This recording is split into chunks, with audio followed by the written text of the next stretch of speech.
What's up, YouTube? I'm Nathan Postings, owner of Postings Canine Dog Training. So what is the first command, you might ask, that you should teach your dog? When I meet people for the first time and I tell people that I'm a dog trainer, they ask me that very question. What do I teach my dog first?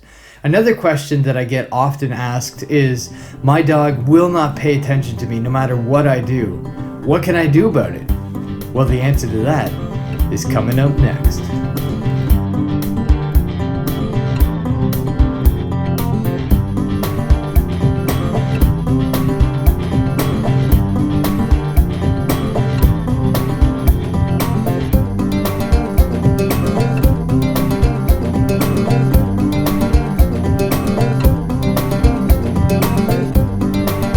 Hey guys, so what command do you teach your dog first?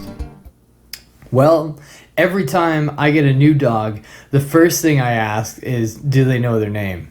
But I don't consider that a command, so that's not actually what I'm talking about. Though I do believe that you should teach your dog their name first before anything else. But the first command I think you should teach your dog is, look at me. The look at me command can be coupled with their name, but I would consider it two different things. I consider them both to be precursors before a command. One is just getting their attention. The other is asking for eye contact. Look at me is really important when you're asking a dog to do something from far away, or you're asking a dog who is doing something that they're really into, like playing with other dogs or playing with a toy, or just not paying attention. Maybe they're paying attention to the squirrel running across the street and you want them to not run across the street because for some reason you don't have them on the leash. So what I would say is, look at me before you say anything. Oftentimes you see people just yelling at their dogs, stop, stop, stop, sit, all this kind of stuff, but the dog isn't paying attention to them. So if the dog isn't paying attention to you, it's very likely that they're not going to do what you're asking them to do. So to help a dog understand how to pay attention to you better and to get that eye contact that's so crucial before a command, I suggest, in my opinion, to teach them, look at me. So what is look at me? Well, let's get right into that. Look at me, like I said, is exactly what it sounds like. You want the dog to look at you, but not just look at you. You want eye contact. I always ask for eye contact. And to start out with this, you don't ask for a long time. You're looking for a few seconds at most. Maybe 1 to 3 seconds at most at first. And you want to reward every time that dog looks at you, you want to reward. Now, when you're teaching a dog a command, you don't want to teach them the word first. You just want to teach them that looking at you is a good thing and they get rewarded for that. It doesn't have to be just treats. It can be treats, it can be positive reinforcement, saying yes and good and all of those things, which, by the way, coupled with all of these, especially with the name, I would suggest that you teach them the importance of yes and good. Yes and good need to be bridge or markers, which, exactly what it sounds like, marks a good behavior. So yes and good should both have really positive connotations to it, help the dog to feel really good about it. So saying yes when you're giving treats or good when you're petting them and all that kind of stuff is really important. And I'll put out another video about how to train a dog with markers and how to have the best experience and the best reaction for yes and good and other markers like that. So once you have their name and their markers out of the way, or at least down, then you want to move into commands. And I'm not saying that look at me is the only command, and until they get look at me, you shouldn't even teach them how to sit. You can teach a dog a number of things, especially when they come home. When the dog first comes home, you can start training. It's not rigorous training like it might be later on, but it is still training. Remember, utilize play. Play is the best time to train. A lot of people miss out on a lot of good training sessions while they're playing because they don't realize that they could be training while they're doing it. Training needs to be fun. Training needs to be interactive, and it also helps build a bond of trust between you and your dog, which is the most important thing that you can have. You can have a well-trained dog, but if you don't have a good bond of trust, I don't really see the point. Which is why I only do positive reinforcement training, because in my opinion, positive reinforcement builds that bond of trust stronger than any other training style out there. But there is a lot of scientific research that says exactly that. We can go into details a little bit further. If you guys want, comment in the section below, and I'll make a video all about that, because I am very passionate about positive reinforcement and force-free training. I don't see the point in using force or pressures or prong collars or shock collars, any of that stuff. And so that's what that means. Force-free means we don't use any kind of force, and positive reinforcement means that I use positive reinforcement to reinforce the good behaviors and redirection to redirect the behaviors I don't want. It's as easy as that, and believe me, it's something you can use on your dogs and your kids alike. It's a win-win. So, that was my little rabbit trail on positive reinforcement. But today, I'm just talking about look at me. So, I'm going to show a video here about what you want to do just at the beginning of look at me. This is me working with one of my clients and her two dogs. And both dogs, one is an older dog, about 4 years old, and the little guy is 2 years old. And neither one have learned to look at her, but they are also very attentive dogs. And dogs that do things naturally will learn those skills a lot faster. And so whether it's a puppy or an older dog, you do want to look for what they naturally do and focus on those things, because then you can build a really strong foundation of teaching and learning and communication building between you and your dog, and a lot less frustration for the dog if they naturally do it and they're good at it. So you want to start with those things. Look at me tends to be a very natural thing, because you are where the food comes from. You are where all the good comes from, I hope anyways. And so oftentimes even your puppy will want to look at you. Now, at first, you want to just use your hand and a treat to draw the dog's eyes up to your face. Now, please do not continue to use the treat once the dog gets it. This is just helping them get it up to your nose, I like to point my finger, just have a treat in my hand and point my finger up to my nose so that the dog looks up at you. Eventually, that's where you're going to start saying, look at me. Once the dog starts getting that often, then you can start saying, look at me, then put the treat up, and then when he looks, say good. Now, the reason why we split these two up is because your body language will always usurp any verbal communication that you're trying to do. So they're always going to take the body language cues over the verbal cues. So try not to mix those. Try to do the verbal first and then the signing afterwards. That way you can say look at me later on without having to use this sign. Otherwise, if you always say look at me, look at me, look at me, you have to do that. It's also why you don't repeat yourself over and over and over again. When people sit there and say sit, sit, sit, sit every single time to get their dog sit, they're gonna have to say sit, sit, sit, sit every single time before their dog's gonna sit, because that is essentially what you made the sit command. They don't understand sit as the word sit like we do. They just understand a bunch of sounds strung together.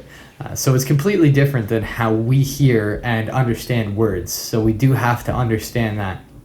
So try and just use one word, look at me, use the command, and then use the sign.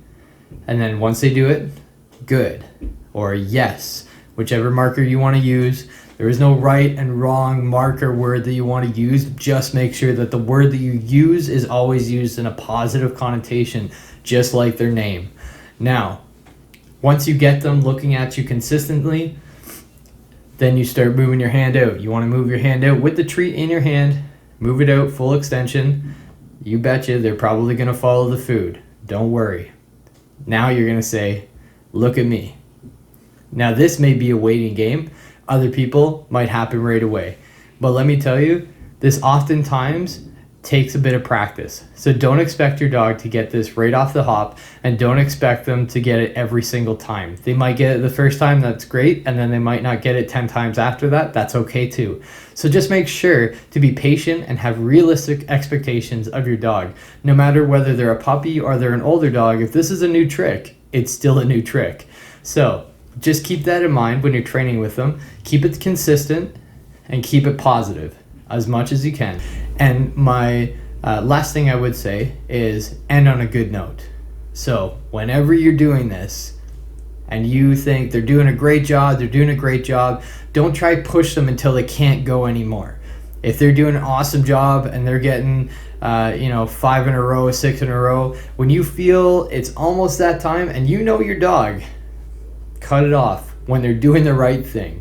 Because you don't want to end frustrated. You don't want to end them frustrated. So make sure to end off on a really good note. Otherwise, it's not going to make training as enjoyable. And training needs to be an enjoyable thing, something that they are excited to do. Eventually, what you want to do is taper out the treat. Now, what I would do is, if you can have a second person, have the other person with the treats out of the bag, preferably, because when they hear the bag crumple, they're going to be gone. So have another person with a treat pouch and have a couple treats in their hand, and you do the command. You ask them to look at you. The moment they look at you, good, yes. Give them pets. Give them a lot of positive reinforcement. Give them a lot of positive words. And then your friend or partner can come over, give you the treat, and then you give them the treat.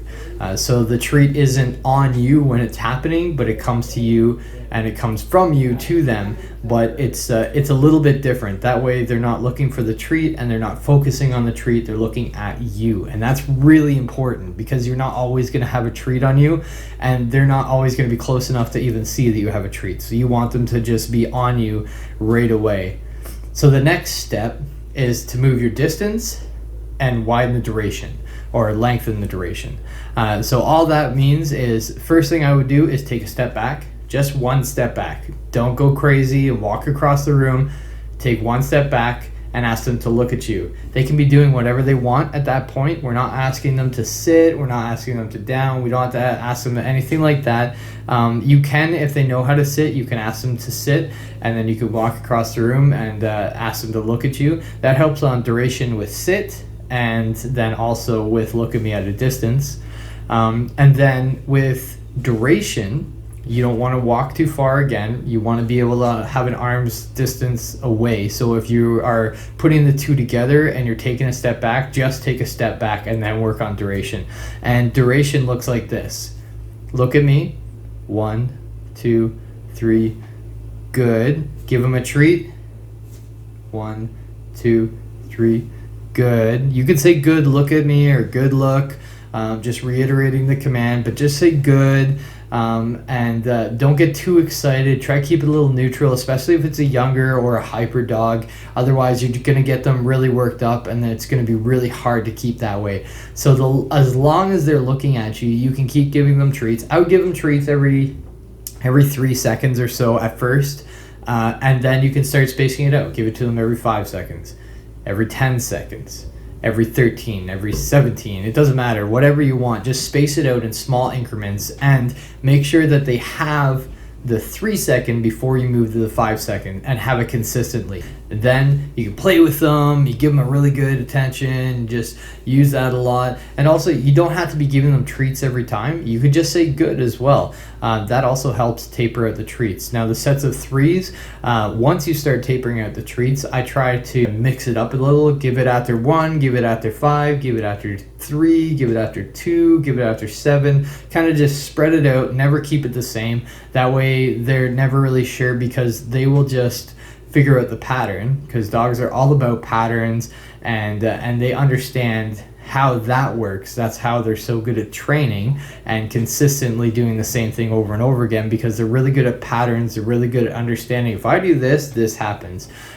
So cause and effect. So with your dog, just keep consistent with how you say it, what you're looking for. but you don't have to keep the treats or the praise or any of that super consistent. At first, just pour it on them. It's better to do more than not enough. As it goes on, you can raise your expectations a little bit more. And as you raise your expectations, you can taper the treats off more and help them to just be more reliable on you giving them praise, which is really good because you are always able to praise your dog. You aren't always able to give them a treat. So you don't want them to fully rely on treats. Treats are just a good aid.